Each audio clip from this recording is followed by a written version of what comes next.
Welcome to my channel. ఈరోజు నేను చేయబోయే రెసిపీ చికెన్ కర్రీ అండి. ఇది చాలా క్విక్గా అయిపోయే రెసిపీ.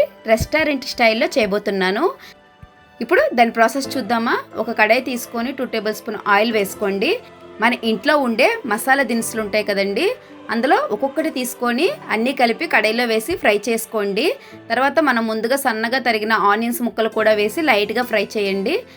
ఇవి ఇలా ఫ్రై అవుతుండగా మనం ఈలోపు టమాటా పేస్ట్ని రెడీ చేసుకుందాం. నేను తీసుకున్న 1/2 kg చికెన్కి 2 టమాటాస్, 2 చిల్లీస్, కొంచెం జీడిపప్పు సరిపోతుందండి. మీరు ఎక్కువగా చికెన్ తెచ్చుకుంటే దానికి తగ్గట్టు మీరు టమాటాలు, జీడిపప్పు, పచ్చిమిర్చి తీసుకోండి. ఇవన్నీ కలిపి మిక్సీ పట్టండి.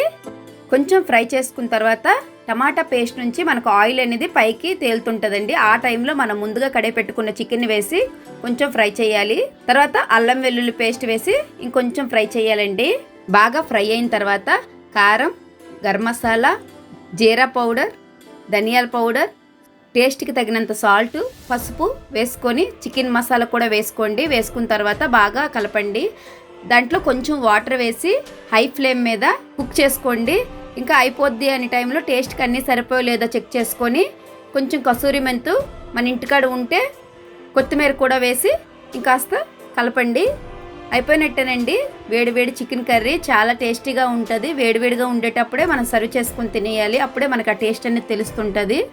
అంతేనండి.